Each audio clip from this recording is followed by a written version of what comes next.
और आप देख रहे हैं जोक शो। इन सवालों का जवाब आप कभी नहीं दे सकते, सिर्फ हाँ या ना में जवाब देना है।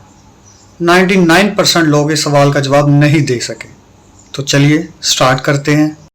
सिर्फ हाँ या ना में जवाब देना है। सवाल नंबर 1, तो बताएं, क्या आपके घर वालों को पता है कि आप पागल हो?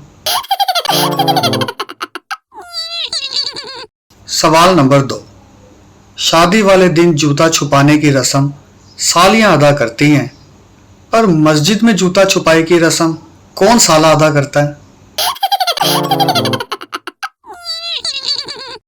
सवाल नंबर 3, शौहर रोमांटिक होना चाहिए या अमीर?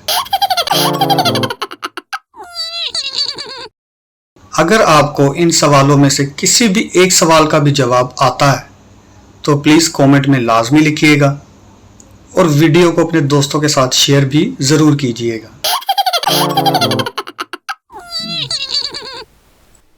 अगर आपको हमारी वीडियो पसंद आई है तो हमारे चैनल को सब्सक्राइब लाजमी करें और मज़ीद वीडियो देखने के लिए बेल पर लाजमी क्लिक करें ताकि हमारी वीडियो सबसे पहले पहुंच सके आप तक।